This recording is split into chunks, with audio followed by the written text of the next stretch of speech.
দেশ এবং জনগণের কল্যাণে কাজ করার জন্য সবচেয়ে সুন্দর মাধ্যম হচ্ছে রাজনীতি।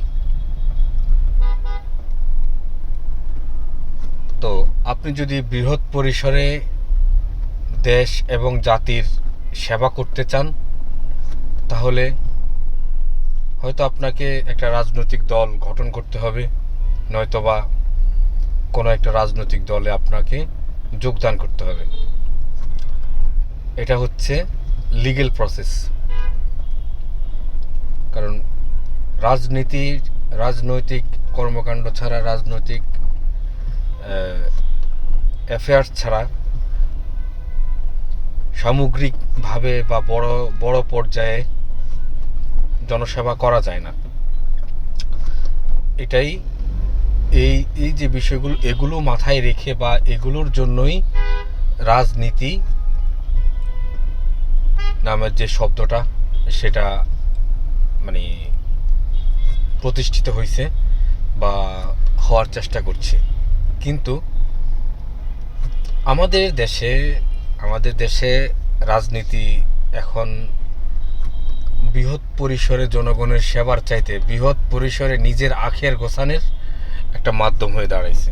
এটা আপনারা সবাই জানেন, অস্বীকার করা যাবে না, অস্বীকার কেউ করতে পারবেন না। তো এর সবচেয়ে বড় উদাহরণটা হলো, আপনারা দেখবেন যে আমাদের যারা নেতা আছেন, আমাদের নেতারা, আমরা যারা জনসাধারণ, আমাদের দাবি আদায়ের আন্দোলন সংগ্রাম করতে করতে তারা কোটি কোটি টাকার মালিক হয়ে যায়। কিন্তু আমরা সাধারণ পর্যায়ের, আমরা মানে সিভিল সোসাইটির যারা আছি, আমাদের ভাগ্য আমাদের ওই জায়গাতেই থাকে, তেমন কোনো পরিবর্তন হয় না। শুধু দেখা যায় যে বছর শেষে আমাদের মাথাপিছু বৈদেশিক ঋণ অত ডলার ছাড়াই গেছে। হ্যাঁ, কিন্তু তার অপোজিটে আমাদের নেতারা দেশ এবং বিদেশের বড় বড় ব্যাংকে এবং বড় বড় আর্থিক খাতে তারা ইনভেস্ট করছে। একেবারে কি বলবো, ওই ঋণ বিদেশ থেকে আনার সাথে সাথে ওটা কনভার্ট হয়ে যাচ্ছে, হয়ে আবার ওই জায়গায় ইনভেস্ট হচ্ছে, যেটা ইনভেস্ট হওয়ার কথা ছিল আমাদের দেশ এবং জাতির কল্যাণে, ভাগ্য উন্নয়নের জন্য। তো এই যে বিষয়গুলো আমরা আগে দেখতাম যে যারা রাজনীতি করে তারা রাজনীতি করে, যারা ব্যবসা করে তারা ব্যবসা করে। আবার ওই যে ধরেন মাস্তান, সন্ত্রাসী, ওরা ওদের কাজ করে। তো সময় বদলাইছে, বহু বছর ধরে সব এই যে পেশাগুলো, ব্যবসায়ী বলেন বা অন্যান্য যেসব আছে, এই মাস্তান, সন্ত্রাসী, এখন সবাই ওই রাজনৈতিক বলয়ের মধ্যে চলে আসছে। তো আমি একটা ছোটোখাটো কাজ করি, আমি গাড়ি চালাই। তো আমাদের যে মোটর শ্রমিক ফেডারেশন, ওই ফেডারেশনের সভাপতি একজন রাজনৈতিক নেতা। আবার যে মালিক সমিতির প্রধান বা ওখানে ওদের যে কার্যনির্বাহী পরিষদ, সেখানে সবাই রাজনৈতিক নেতা। আচ্ছা, এরপরে আছে আপনার ব্যবসায়ী সংগঠন রাজনৈতিক নেতা।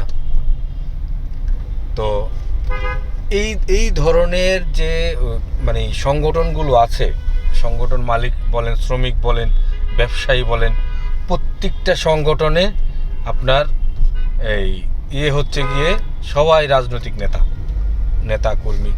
এই একটা জিনিস। আরেকটা বিষয় আমি এখানে উল্লেখ করি যে সরকার রাস্তা বানাচ্ছে মানুষের জীবনমান সহজ করার জন্য, মানুষ যেন সহজে মানে গাড়ি ঘোড়া চলার জন্য রাস্তা বানানো হচ্ছে, গাড়ি ঘোড়া চলার জন্য। কিন্তু এই রাস্তাগুলো দখল করে নিচ্ছে আমাদের বিভিন্ন নাম দিয়ে, যেমন এই হকার, এটা সেটা, অবৈধ দখলদার, মানে যত যাই কিছু বলেন, এগুলি এইভাবে দখল করে নেওয়া হচ্ছে। তো এখন এখানে একটা প্রশ্ন আপনাদের কাছে করে রাখি আপনাদের কি মনে হয় যে রাজনৈতিক বলয়ের বাইরে থেকে ফুটপাত দখল করা, সড়ক দখল করা, তারপর সরকারি খাস জমি দখল করা কোনো সাধারণ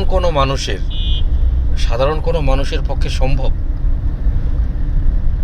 আমার জায়গা থেকে আমি মনে করি না। রাজনৈতিক পরিচয় যদি না থাকে, রাজনৈতিক শক্তি যদি না থাকে, পেশি শক্তি যদি না থাকে, তাহলে ফুটপাতে মানে বসে ব্যবসা করা বা সড়ক দখল করে কিছু করা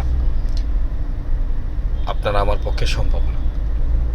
তো এই যে সড়ক বানানো হলো গাড়ি চলার জন্য, মানুষ চলাচল করবে, গাড়ি চলাচল করবে, সেই সড়কগুলো দখল করে বিভিন্ন রকমের ব্যবসা বা অন্য কাজ, সড়কে গাড়ি চলবে, এর বাইরে যেগুলো হয় সেগুলো হচ্ছে গিয়ে সবচেয়ে নিম্ন মন মানসিকতার যে চিন্তাভাবনা, সবচেয়ে ছোটোলোকি যে বিষয়গুলো, ছোটোলোকি যে ব্যাপার স্যাপারগুলো, ওইগুলি এখানে ইয়ে করে আপনার কি জানি বলে, আমি মনে করি যে ওই মানুষগুলি হচ্ছে সবচেয়ে ছোট লোক টাইপের মানুষ, যারা সড়ক এবং ফুটপাত দখল করে ব্যবসা করে বা ওইগুলো বিভিন্নভাবে এই কি জানি বলে অসহায় বা গরিব মানুষদের কাছ থেকে চাঁদা চুদা নিয়ে, টাকা পয়সা নিয়ে ওগুলো ব্যবহার করতে দেয়।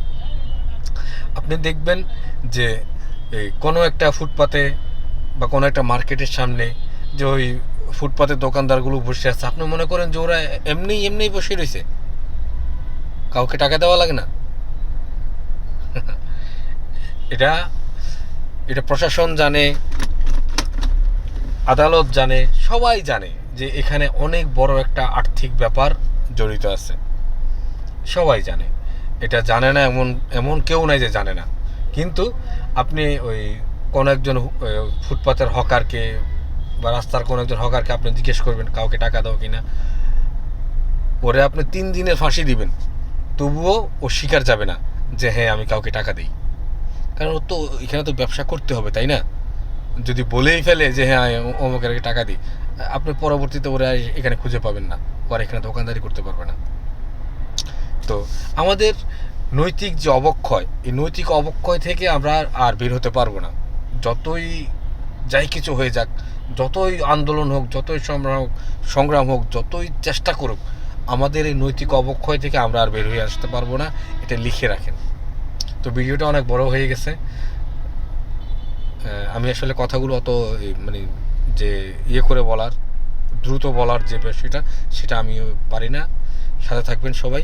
আসসালামু আলাইকুম। যদি কোনো কিছু ভুল বলে থাকি তাহলে অবশ্যই কমেন্টে জানাই দিবেন। আসসালামু আলাইকুম, ভালো থাকুন সবাই।